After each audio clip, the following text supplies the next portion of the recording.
The following podcast is sponsored by Words and Pictures Comics, located at 2610 Center Street, number 6.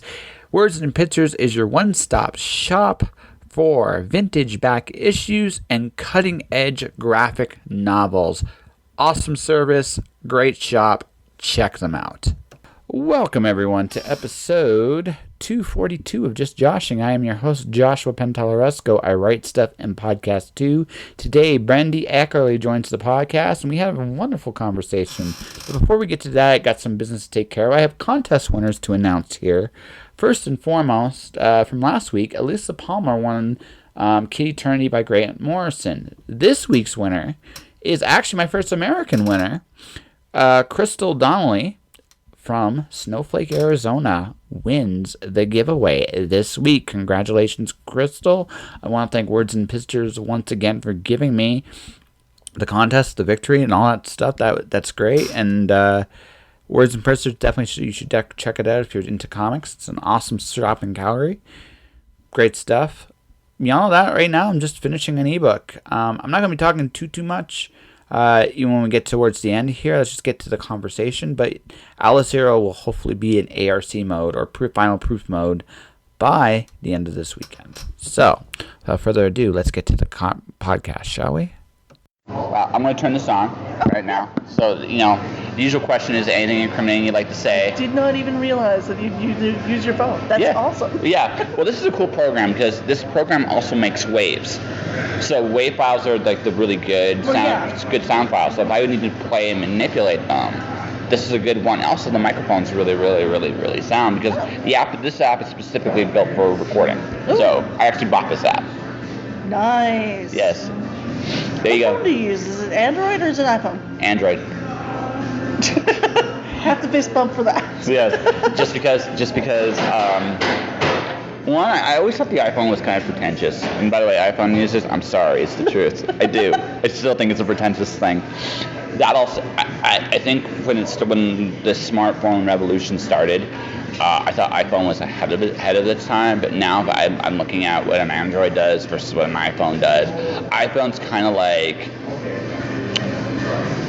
I'm almost going to say beta, because beta actually was a better system than VHS. Right, Android's actually better from what I can tell than an actual iPhone is now, or they're on par, or at the very least. They do say, what is that old quote that I heard a couple years back? iPhone users now finally getting everything Android users had 2 years before. Yeah, no, that's it. Like Android, like for me, just like everything I pretty much want to do, I can do with an Android. So the idea of having like this specialized. The thing is, Apple's not the standard. Now, if Apple had become the standard, right, which is what I think they were actually what was their real goal. Yeah. Right, if they had become the standard, they would have won, and it would have been a brilliant move. But because they aren't the standard, now it just seems kind of like you need an app for everything. For me, it was the fact that it was so expensive. Oh yeah. I mean, I got my phone, which is one of the Moto Play 2s. Okay. Moto Z Play 2s. It's awesome. They're modular. You can pull the back off everything and change it to like a projector and that's speaker, actually damn everything. Cool. It's awesome. You legit have a tricorder. Yeah. Yeah. Yeah. Yeah. It's awesome, actually. We have friends come over and I'll just like click on the projector part and watch movies on the wall. It's awesome. But yeah, I grabbed this one. It was like $600. I was like, if I were to go out and try and buy an iPhone, like not even counting getting a separate projector that it would attach to, that would end up costing me like $1,000. Yes. You just remind me, like when I was working for that author I was working for, he had a projector. So I hooked up my PS2 to that projector. It was sweet. That would be awesome. Yeah, it was sweet. It was a legitimate sweet gig. I spent many an hour playing PS2. So did he, actually. He was a big Grand Theft Auto guy. Yeah. So playing Grand Theft Auto on like the big screen is hilarious. He would like kill everything, right? When I played Grand Theft Auto, I was a little bit more gangster. I would actually just beat people up with bare-handed. That's awesome. Yeah. Oh no. This is my favorite story involving me and the author. So, in that game, this is not a safe for work story, kids. In that game, in that game, there's a purple dildo in the cop shower. I found it. I didn't know it was there. I just found it one day. So I started to, like, you know, in that game, you know, violate the police with the dildo.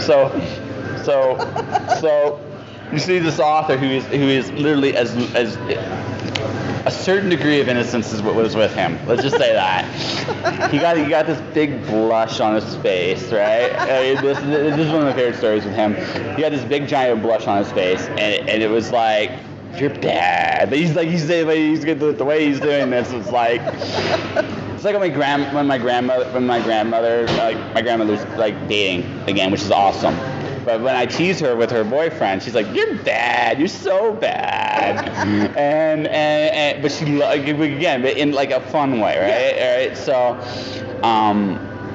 but yeah, I mean, I had as you can tell, I had a lot of fun during that time in my life. It was hilarious, and going back to like today, it's amazing today that the stuff that used to take like 1 or 2 or 3 things is now just like, I have a phone that has it, and I have an app. I have a phone that does that. I have a phone, and it has an app. If I can't do it, I can find an app that does it. Yep. The nice part is I don't need an app to run any of the mods. They just like click on, they're ready to go. Yeah. Occasionally you'll get an update for it. I'm like, this is the easiest thing in the world.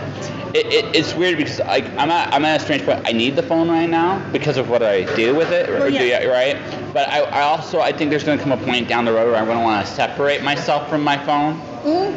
You know, I can see like there are habits you acquire with the phone that aren't very, very good. Yeah.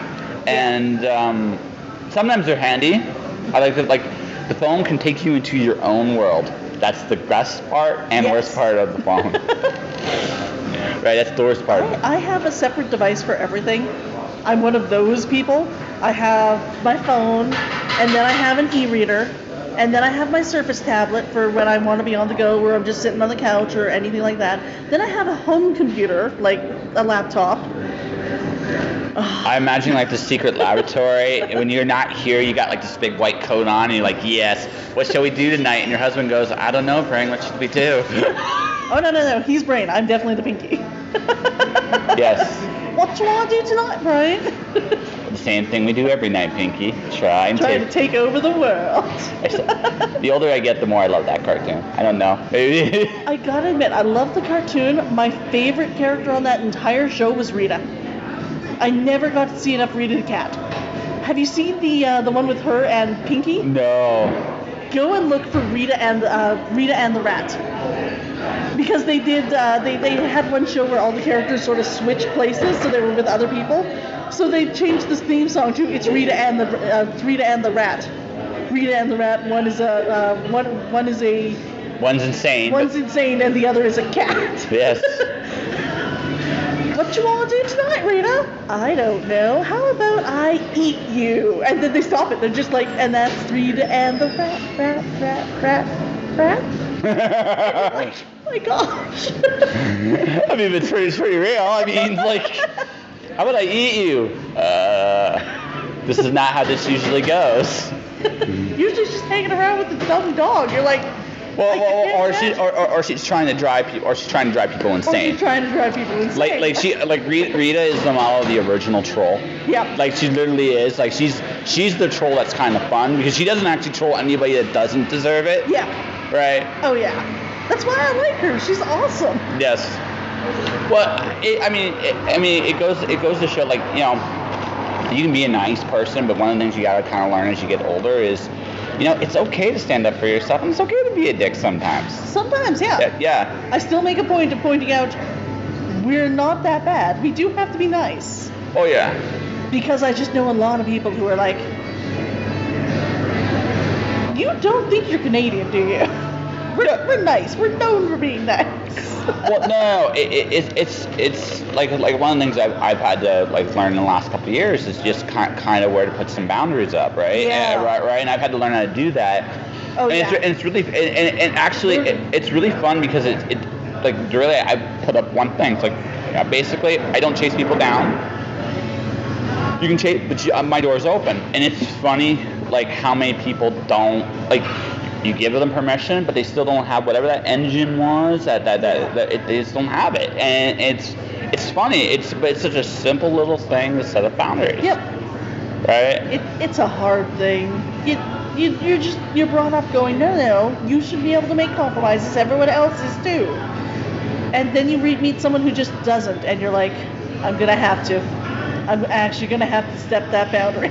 Well, no, there's that, but there's also, I mean, sometimes you need, like, especially now, I'm in a weird spot now where people are asking me to do stuff because my podcast has reached a certain level of success. Yeah. I have to be a dick now, a little bit, right? Yeah. I have to be, and not because that's not even setting a boundary. That's just, I can't literally do that.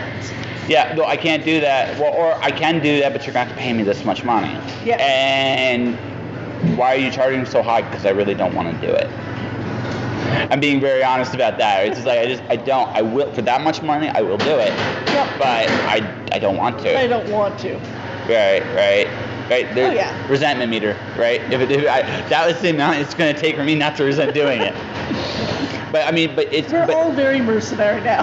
Well, you have to be. Like nothing's secure anymore. Like if you look around, like there's no job that's going to last forever. There's no career that's permanent. Yep. Not everything is transitory. If everything's transitory, then you gotta think in terms of, right?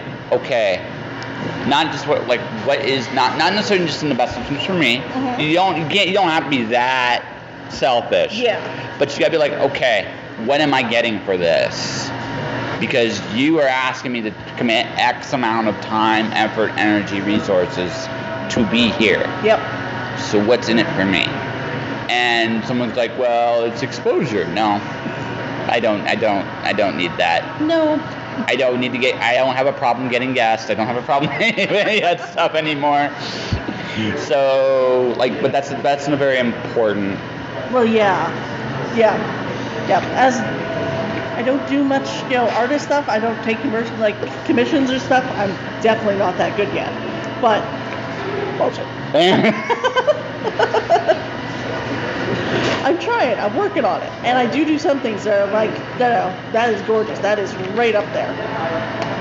But we're our own worst critics. Yeah. But here's the thing: if someone offers you money to do a job, and you can do that job, even if you don't think you can do it that well, chances are, right? If they're asking you, if they're coming to you with money, yes. Right? Fry from Futurama, shut up and take my money. If they do that, then you shut up and you're just like, is that enough for what they want me to do? Yeah, exactly. But that's a big thing. It's the other thing too is we are artists, and whether we're authors, musicians, whatever it is, we live in a country.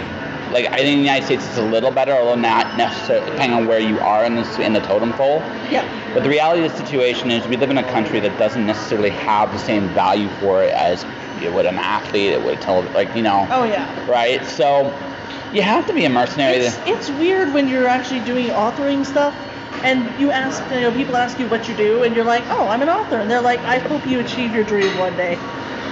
You just have the urge to look over and like, I'm sorry, I hope you achieve your dream to be a sales rep too one day. No. So what I do with that is thanks. But here's what you do. Then you tell about your successes, because this is what happens there. They get it gets awkward, because now that you completely shatter their perception immediately. Yeah. And now they look foolish. So now they're trying to recover from that. All right. So they'll go one of two ways. So either we'll try to knock down the next level, so you never open with your good stuff. You just open with your okay stuff, yeah. Right? Then you go, so if they try to knock you down, you go even better, so you make them even look more foolish. I'm an asshole, I'm sorry. Right? Or number two, or if they go the opposite way. Sometimes my one buddy brought his girl for the night home. And this girl for the night goes, I met her, so what do you do? You're an author. She's like, oh. A little bit later on, I started showing. My books came out, and they came out. Oh my God, you're actually an author. I'm like, What did you think I was? Right, but apparently a lot of people say they're writers or they're so and so and so. And again, it's about credentials. It's about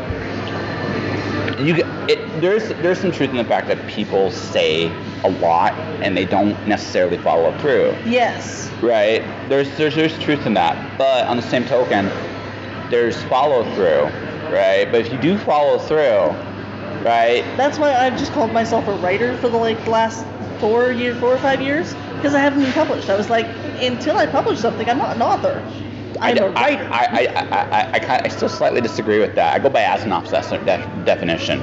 Asimov would tell you that it doesn't matter where you are in the grand scheme of things, you are an author. Now, are you a paid author? Are you this? That gets a little bit more like dicey, tricky, whatever. But if you put pen to paper, it doesn't matter if the audience is a journal, as an audience of one, or as a journal, or it's a big audience. An author is an author is an author. I guess I listened to, or I guess used to listen to, I haven't listened to it in about a year now. I used to always listen to, what was the show? No Excuses. Or No Writing Excuses. Oh, Brandon Sanderson. Yep. Good podcast. That's a great podcast. Yeah, I listen to Brandon Sanderson. They're all awesome.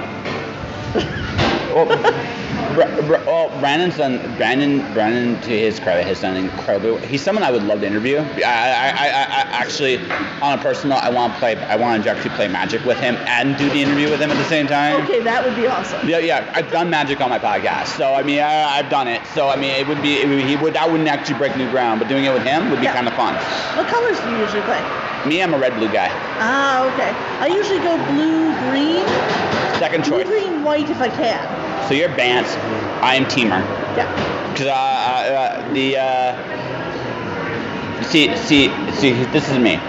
I love tricking people, and a lot of people underestimate how tricky red actually is. Yes, most people just use it for the I hit you. Well, that is a big part of the red strategy. Well, yeah. But the thing is, what red's really good at doing is it puts pressure on the board. Mm-hmm. Puts a lot of pressure on the board. So it forces you, especially I love doing this against control players, it forces you to be uncomfortable. So you must play into what I'm doing. Yep. I am dictating to you how you play. Right? And I suppose I usually take that part in my games. Yeah. Because I'm the one person who's like, I have a flying deck. They go over everything you're doing. Yes. Unless the ground's full of ball lightnings and gets the flyers. And then you're like, oh, I got nothing here. No, then you're looking at this like, so I'm blocking with my block tears. It's like I'm blocking because I don't want to take that damage. But I mean, but the thing about it is like red's actually a deceptively tricky color. Right. Also because I love stuff like Insurrection, Zealous Conscript, like the cards that gain control of stuff till end of turn. I love Red's just goes all in. I love that part. Like there's definitely, in my heart, if I had to pick just one color, I am a red player. Whether I have blue tendencies, I do have some green tendencies, but in my heart, we all have a color where we sit. In my heart of hearts, I'm a red deck wing guy, right? So, but blue, I like blue because blue is naturally, you can do like anything you want with blue pretty much. Yep. And green, you can almost do the same thing. It's like green does it with creatures, blue does it with spells, and red is somewhere in the middle of that.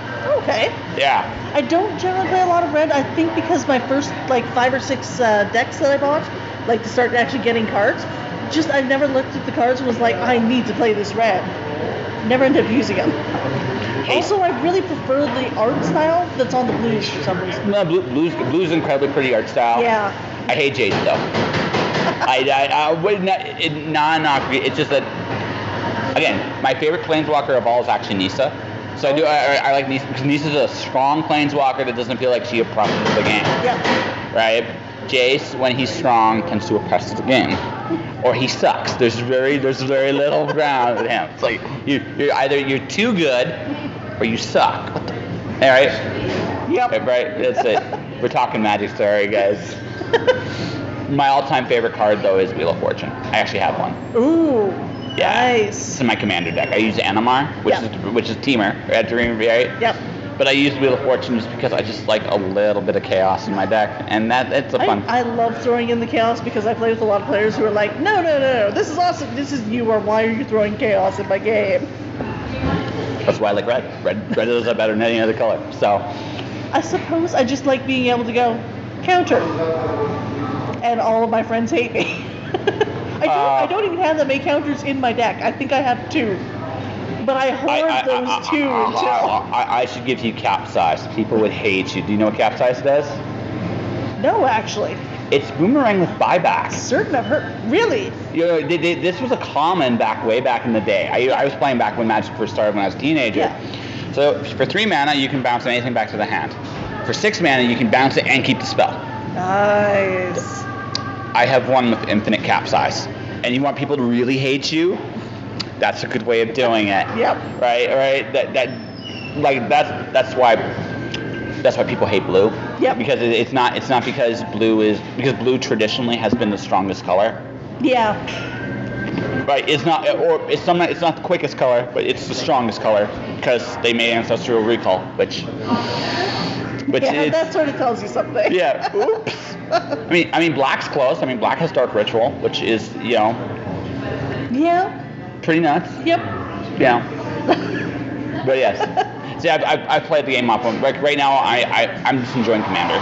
Like I enjoy Commander as my format of choice at this point because I'm at the point now. I'll never play another standard format. I don't think. Right. I don't have many people to play with anymore. All of my friends either stopped playing or we just stopped hanging out. Only me and my husband play anymore, so we just sort of put the decks away. So it's been a couple of years now since I've actually played, but I still have friends. I still have friends who play, and like there's a shop in town called Metal Galaxy. It's a really fun place to play. Yeah. When I get the opportunity, but as a general rule of thumb, right? Like I said, at this point, I still like the game, as you can tell by how much you just talked about it, but I don't go out of my way too much anymore I'm building up a couple commander decks, and I'm completely content. That's all I do. Yeah. And that's where I'm at. Well, yeah. Right. Which means it's like low investment. I have something fun. I can go on the road. I can go anywhere with it. And who knows? Maybe down the road, like you said, talking about going back to Brandon Sanderson, maybe I get to join one of his drafts because that'd be fun. Yep. I got my book signed by him when he was here in Calgary. My husband, I decided long ago that he was my nemesis. That was the point that I wanted to reach. I set myself a really, really, really high goal. There's nothing wrong with that. You should aspire. Oh yeah, but I was talking to my husband because I was completely fangirling.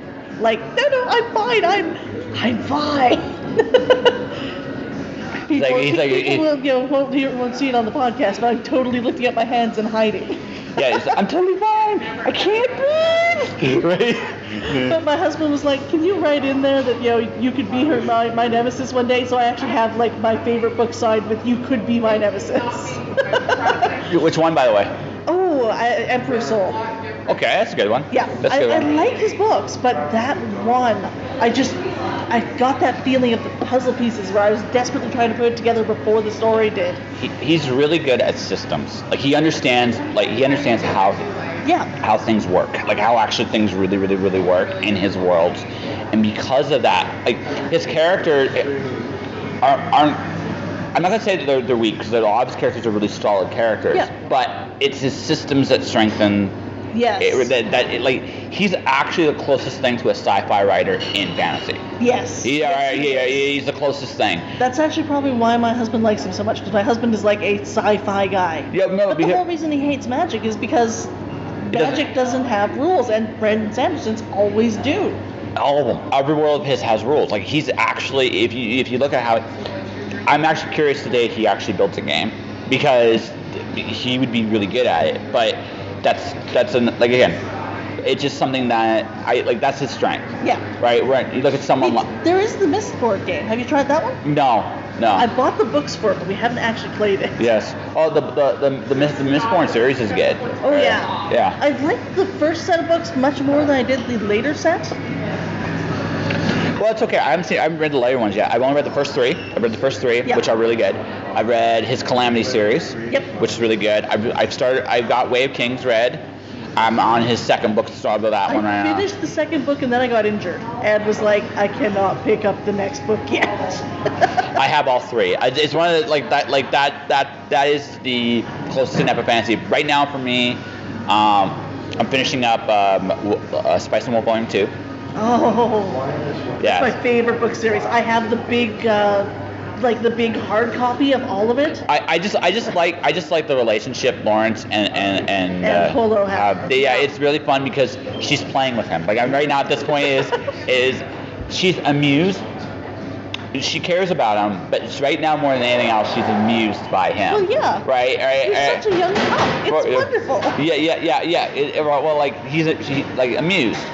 Flip side, he's two parts. He whether he admits it or not, he really likes her. Yep. But there's a part of him that's very guarded, and he opens up very slowly. So it's been interesting to watch. I love the fact that you go into it expecting a fluffy love story between a fox girl and a human. And that's not what you get. You get economics with character. Well, no, they have good character. It is a love story. I mean, it still is a love story, It still is, but it's a slow one. It's more a slow burn, and I love that. Yeah. I figure by the time volume 5 or 6 or 7 comes around, that's when the things will come to kind of to a head a little bit. A little bit further, I'd say about 9. Yeah. You start definitely seeing it then, but I think it's 9 when you're like, no, that's when they actually start having the discussions on. Yeah, because the thing is it's interesting like with her I get she's seen so much, she's done so much, but she's essentially alone, and that's her vulnerability. And his again, Sam, it's similar in one sense because he's traveled. Like when you travel that much, you see a lot. Like you see an awful lot about how the world works and you see it in a unique way. Because you're not in a system, you are outside of it, and so you see things. You get world weary because you're just watching. Well, it's not even just world weary. You just get your box gets bigger. Yep. So finding someone that can relate to you on that level is so very, very hard. Yes, and I think that's part of the reason why they work together so well. Yeah, just because they are mirrors of each other, but they're mirrors at different parts of that path. Yes, absolutely. So that's why they fit. And like I said, and I get Lawrence. When I was a kid, I moved around so much, right? And even now, like I have this year for me is interesting because my sister's leaving Calgary. A lot of my close friends aren't as close anymore. So I don't have a lot of things holding me here anymore. And I've been through this before. It usually tells me that it might be time to move on. It might be time to move on. And I don't know if it's going to be this year exactly, but you get the sense that sooner or later. Yep. My husband was very much like that, but I only moved once when I was a kid. But my husband and I are now looking around and going, is there really a lot holding me to Calgary? I don't have a job here anymore aside from writing, and I can do writing anywhere. Literally anywhere. If I'm going to go looking for a new day job, I, once again, can do that anywhere. Oh yeah, no, day jobs are day jobs. Yeah. Or as I say, sparkle muffins are sparkle muffins. Yep. Yes. And everybody laughs when I say it like that, but it's true. If you look at it like that, you can take away the fact that we live in a very absurd world. We really do. Yeah, we do. So anyone that can point out the absurdity that's in front of them, I always used to joke because I worked at the Cooperator for 10 years. They recently let me go. Unfortunately, my job just got completely paved over. Inevitability. Every job. That happens with every job. I knew it was happening, so I was able to put aside a little bit of money, a little bit of savings, so I knew I could take a couple of months off and whatnot. Especially with the head injury, I was like, no, I'm gonna take that time. That's something I need time for. But it's. I always used to look at people when they'd look at me and say, well, what do you do for your living? And I'd be like, oh, I work at the Cooperators. They're like, oh, the insurance place. I'm like, yep. The only legally run government-run mafia in the country. Yes. And they're like, what? Although technically that's not true. The tax system is actually also there. But yes. But yeah, I always look at them and go, what other person can walk up to you and say, listen, it'd be a real shame if your house burned down. No, it's true. Really? What would you do? I've actually talked to people in the industry. Insurance is one of the biggest scams in the world, in a lot of ways, because it's the only thing you pay for. That if you use it, it goes up. Yep. Wait a minute, you've used our services. Nope, can't have that. Yeah, I mean, it's again an absurdity, right? I took one of the classes once because I was like, I don't know if I want to do this forever, but I've been here. I may as well start learning. And okay, cooperators, just offhand, really good place to work generally. Oh yeah. Like they pay for courses and they treat you good. Oh, but again, strictly speaking, most companies do. When you're working for them, they tend, like even like mine, I make fun of it sometimes, or all the time. But I mean, but for all of that, I'm actually going to be doing this at some point soon because of everything kind of happening with me. Oh yeah. The job provided me the opportunity to expand and do other things, Oh, yeah. and I have to be, and I have to always remember and be grateful for that. Yeah. But yeah, I took a class, and I remember the teacher in it. The moment when I decided, no, this is not the world for me, this is a good job, but it's not my career, was when the teacher was like, yep, without insurance, we would not have society today. We'd all still be living in huts in the jungle doing nothing. I was like, seriously? People would never build houses without insurance. I was like, people were building houses a long time before they had That's insane. Welcome to my cult. Yeah. You now work for us. Excellent. You really do get that feeling at some of the meetings. I was like, I'm going to keep myself back from that whole thing. This is a good job, just not my career. It's a job. It's a job. And that's it. It's like me. It's a job. I go in there. I do my thing. I make fun of stuff.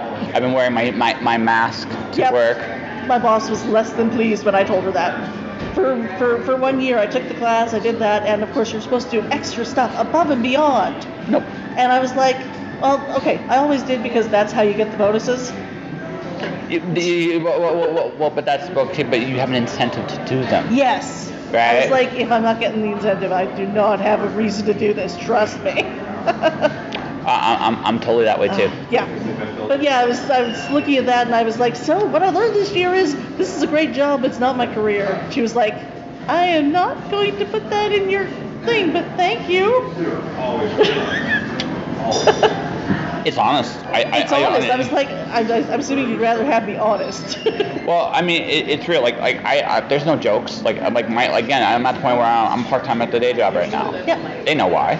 Yep. They know my plans. There's no illusions here. I don't begrudge them what they have to do, and then they're not begrudging me because again they know it's not. No relationship like that lasts forever. They don't.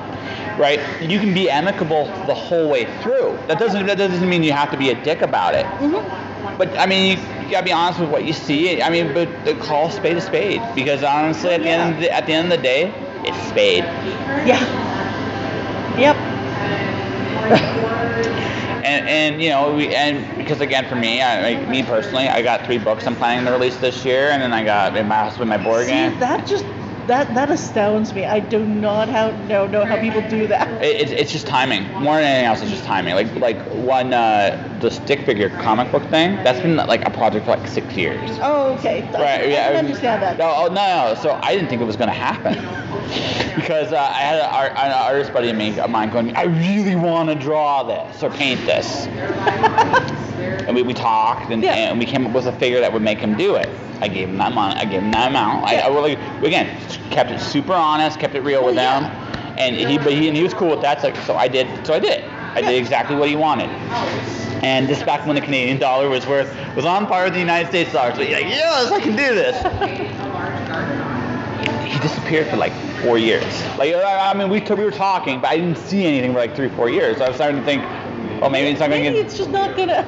Then one day I get everything at once, all of it, and it's not even the same story I wrote. It was just, but he just painted it. So this is what I decided to do because I'm insane. Yeah. And that's why, like, when I go home tonight, this is what I'll be working on.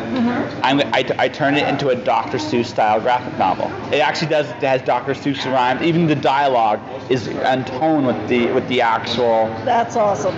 That's a lot of work.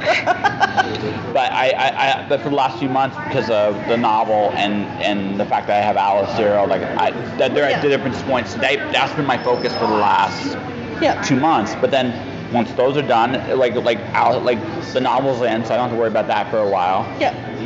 Alice Zero, I have to make an ebook. That's all I have to do, and I buy some ISBN stuff, and it's ready to go.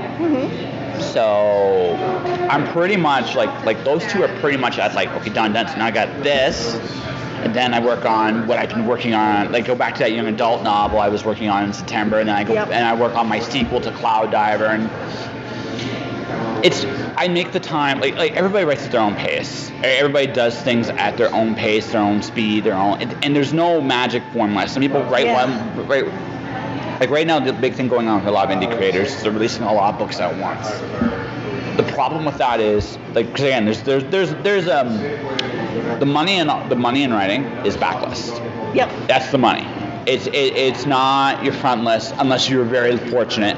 It's your backlist. It's the fact that you have 20 books or 20. It can be a smaller number than that too. It depends on how big you get, the popularity, and the platforms, the opportunities you get on the platforms you get. Yeah. So I always think 20 because I followed this group on Facebook that's like 20 books to 50K. Or no. And I again, that is one way of doing it. But if you really sit there, what they're advocating is they're advocating speed, much like the stock market advocates speed. Yep. The problem with that is sooner it's unsustainable. After a while, like you can do 5 books. Like if you time it just right, depending on the kind of books you do, you can release 5 books in a year. You can do it if they're 20, 30,000 word books. And there's nothing wrong with that market, by the way.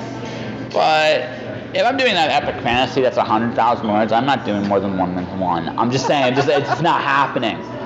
Brandon Sanderson had a great quote for that one time. He was like, you can make a lot of money putting out a lot of books quickly.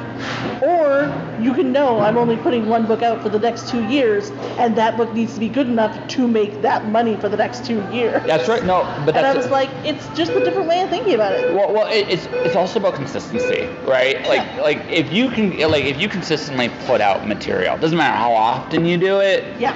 I think that's but I'm obviously algorithms do play a bit of a role. But that all said, if you put out your book, let's say it's May, you put out your book, and then next year May you put out another book, and then next May you put out another book, you will condition the audience to create for that book. Now you might do something else in the meantime, and it doesn't. I think realistically 2 books a year is for most of authors possible if we have the time. Yeah. If we have the time. So if you can do 2, ideally every 6 months, within 10 years. You'll have those. Right. Within 10 years, right? Within 5 years, you're probably going to start seeing a noticeable. Well, yeah. Right. Like, I mean, again, look at me in the podcast. 2 a week. Yep. That's it. I don't go any more than that. No less. No more. Yep. Outside, like a couple occasions, like Christmas, I'll take like, hey, listen, Christmas is on this. I'm not doing anything during this particular holiday. I'm just not. But outside of that. 2 a week, every week. Well, yeah. You're conditioning your audience. There's going to be material. To wait for you. Yeah, exactly. That's it. It's the same thing. You put the work in, and that's it. It's not speed. It's consistency. Yeah. I completely agree with that. Yeah. So you nervous? I am so nervous. I go into, not panic attacks, but definitely everything. I'm suddenly like, did I do this properly? I can't edit it anymore. I was certain. I'm pretty certain I was certain before, like, because I think it was ready last year, and I wanted, like I said, to put it out last year. It just was not happening. But I'm pretty certain that I was going to just look at it one day and go, no, it's perfect. That's it. It's done. Nope. I'm done. You never reach that spot. Nope. Nobody does. Nope. Which is why even now I'm like, is that cover good? I love my cover. One person brought up like 2 points on, was this what you wanted to put forward? I was like, I need to rethink my entire cover. It's already going to print. Done now. I was like, nope, that decision is made. I may have to change it later for a second one. Nope, that's it. It's done. It's done. It's done. Why? As she shakily pours gin into her thing and she'll. Writer's Tears. I bought a bottle of Writer's Tears. I got to crack that open because last year I did publish a short story. So I got something out. I write short stories all the time, and I was finally like, you know what, I may as well do something with this. Congrats. And that one actually was a runner-up for one of the, what is the sci-fi fantasy short story book? There's a few. Tesseracts? No, not Tesseract. It's one of the gigantic ones. I can't remember the name right now. Gigantic, Writers of the Future? Yes. Ah, you and Ron Friedman Yeah. are part of the same club. Hey, Ron. And I was like, that story was that, but he didn't like my like the thing that the story hinged on. He was like, really? He actually put that into one of his blog posts. I was like, oh. Hey, listen. Look on the bright side. You got publicity. Yep. And then I was like, no, that's it. I'm buying a cover. I'm putting that out. I, of course, sent it away to get properly edited by an editor first. That's part of what's been holding me back, is because editors are expensive and. No, editors are expensive, but right now I have my novel's in my editor's hand. She's going to beat me. I already know it's going to be like, what's going to happen? I'm going to have bitter. Well, I made a mistake. Last year, a friend of mine needed some, while she was abroad, she needed some help, and I figured, unbeknownst to me, it was a much bigger job than I thought it would be. Problem was, I should have recognized that sooner, and I didn't. And her problem was she didn't say anything. So yeah, it didn't end on the best of terms, unfortunately. I can only I have myself to blame on that. I mean, it just I was trying. This year it's like, nope, we're just doing it right. Last time, like with this novel, I had it finished, I had sent it to betas, I had re-edited it, and then I went through it and did all of my line edits. So that was like, no, this is perfect. And then she sent it back, it was like, so, this is like a good story, but you really need to look at these, which all made the book better. But you really have to stop and go, no, the story that I thought was completed is nowhere near completed. It never is. Okay, so the biggest enemy you're gonna face is perfection. It really is. Right? It's a good ideal. That's all it should be, isn't an ideal. Yep. And also, I think every story has a... It's so hard to learn that. But here's the other thing you gotta really recognize too. I think every story you have has about a 3-year window. After that, you're on to something else. Whether you recognize it or not, you're on to something else, right? Unless it's something like Stick Figure, which came out of nowhere. And it's also just stupid fun. I get to make fun of... So the Stick Figures are fighting fighting the creators who made them look bad on purpose. That's the revolution. Yeah. So I get to poke fun at myself in a really fun way. And yeah. I essentially wrote this story once 5 or 6 years ago. Because the characters came from a game I was playing. Okay. I do Pathfinder and like role playing. Yeah. Okay. So, but I love the characters, but I can't stand the world they're in. So I take those characters and I put them in different worlds and do like just make my own stories with them. So I've essentially written this book, and I was like, that's so wonderful. But you should. But I want to move you. A guy you should look up comic book wise, this guy named Jim Zip. He has this series of like classic RPG characters in this world. They don't have names. It's hilarious. I can't remember what it's called. It's driving me nuts right now. But yeah. Send me a link or anything. It's driving me absolutely nuts right now. But yeah, no, Jim did a fantastic job. I have like the first giant oversized version of it because it's fun. Nice. But it's just a fun book, right? And I think you especially would dig that. So. Oh yeah. but it's one of those situations where you have to accept the fact that whatever you're writing right now, that is the best you can do right now. Now, 5 years from now, you can do that better. Kind of. You can't You'll do it differently. No, and hopefully it will be better. No, it's not that. You're more nuanced as you get older. As you get better at this, you become a lot more nuanced and skilled. The problem is, you go back and try to do a story, right, that you've already done. It's easier to build a brand new foundation than to tear one out and rebuild it. Yeah. It's a lot easier to do that. And it can be done. Carpet People, I've mentioned the book club as a good example of this. That was his biggest challenge. 14-year-old Terry Pratchett versus him as an adult. Very different voices. Yes. But still a valid voice at 14. He was absolutely right on that, right? This is not something I do today, but this is something, right, you did. And you got to recognize, like when you, 5 years from now, you'll look at that story and go, I could have done this, and you'll see it all. Yep. But you also know you won't go back. The next story, whatever that next story is. Yep. You'll take what you I had learn. to move on to this because I had finished one book before this, and it was going to be a trilogy, but I could not make that second book work. I was finally like, no, I have to drop this. I need to do something else. Mm-hmm. If only to give my mind time to think of that. That's why I do 3 projects generally at once. Yeah. I do what I call a short project, a medium project, and a big project. The big project's like a big novel. A medium project could be like the board game, and then like it's not really a medium project. It's more like a big, but it's you get the idea. And then a small project could be like a comic, something where I'm a little. I do work, but I'm a lot more of a collaborator and less an all-seeing, all-knowing boss. You're reminding me actually of the book that I wrote a short story last year. I was trying to get it in for an anthology, but the anthology limit was like 7,500, and mine ended up coming out to like 21,000. So. Published as a novella.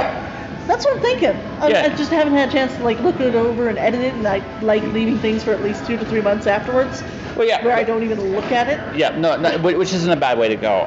All I'm getting across is, like, at the end of the day, it's about progression. It's not about perfection. It's about doing the next thing. Whatever you said here, the next book you're doing, it either expands upon what you said before or something completely different.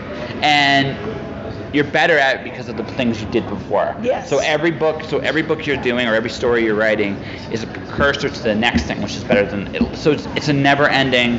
You don't want to be the author that has nothing left to say. As much as I love Ray Bradbury, he's awesome. At the end of his life, the stories he was saying then were the same stories he said 10 years prior. Yeah. He had just hit that point. Now again, he's Ray Bradbury. He's not going to be a bad story. Oh no, it's still going to be a good story. But it's not the same story he wrote. He would have written that, and that's kind of the deal, right? You have to recognize in yourself. And this is any art, by the way, not just writing.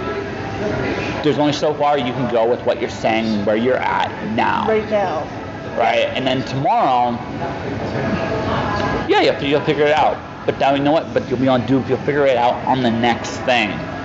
Right? Yep. And then the next thing, and the next thing, and then the next thing. Strangely with my art, I'm much more willing to go, that's not perfect, but it's done. Because you're not trying, you don't view it, the art for you is more like a hobby. Yes. And because it's a hobby, you don't take it as serious enough. If you took your art as serious. That's probably what it is. Yeah. If you took the art as seriously as you took your story, you probably would have a free. It's good. It's good. By the way, I'm not saying you shouldn't care. It's good to care. Oh yeah. It shows that it matters to you. Lots. Right? It's so hard to just let go. That point, let go. You have to let go at some point, right? You have to recognize, like after my edits and after I go through my line edits on this, it's done. Yep. Like for me, it's done. Not that there couldn't be more done to it, but I have to move on to the second book in the series. That's essentially why I was like, no, I need to get this published now. Now I'm just putting it off. It needs to get done. But are you excited? Oh, I'm super excited. Super excited. So when's it out? March 15th. Okay. March 15th. Doing the cover reveal on February 15th. So that'll be after. That's gonna be out by the time you put this out, but. Oh yeah, like this is gonna come out in March, so I can talk to the boss. I hear he can be a dick sometimes, but I can probably talk to come in before the 15th somewhere, somehow, some way. Even if it's afterwards. Yeah. I'm still perfectly happy. I'm still like, I have a book out. Congratulations. Yes. Like I said, I'm still going into slight panics with, I could have changed stuff. No, it's done. It's done. it's okay. The next book. Yeah. There. And I'm editing that. Like I said, I've already sent that out to betas. I'm just trying to get the responses back, and I've already started working on the changes for that. Yes. So the third book is already written. Nice. Yep. And the fourth book is about half written. I'm hoping to finish it during either Nano this year or one of the camp Nanos. Yeah, and for me this year, my goal is the second Cloud Diary book is going to be a lot of research. It's more going to be very research heavy, even though I'm not sure how much of that's actually going to make it to the book. Yeah. It's just because I'm dealing with something that's very sensitive in today's time, and I'm imagining where it would go in the future, and so I know that actually might legit go through a sensitivity read before I actually do any other kind of read with it, because it's one of those situations where it's like I'm probably gonna get some things wrong. Some of it I'll live with, but some of it, I'm gonna make sure I can live with these mistakes. I actually really, really have to look at that too, because my book has an Asian protagonist. I don't. So I sort of need to look at that and go.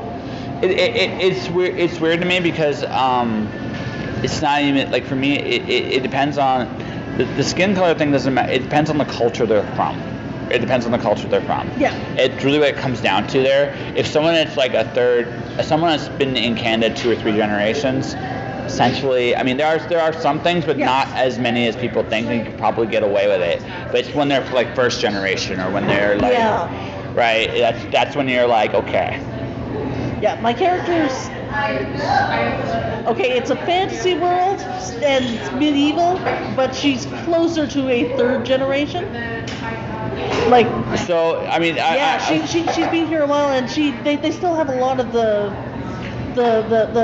culture, but they still also we've accepted a lot of what the culture we've moved into. Just make sure the swear words are really good. It'll be fun. Yeah. I promise. So what's this book called? Hunter's Gambit. Hunter's Gambit. Yep. March 15th? March 15th. All right. So how can people find you? They can look for me at my blog, musingaboutthewords.blogspot.com. They can also find me on Facebook, just under Brandy Ackerley. I have a page. Excellent. 1 second here.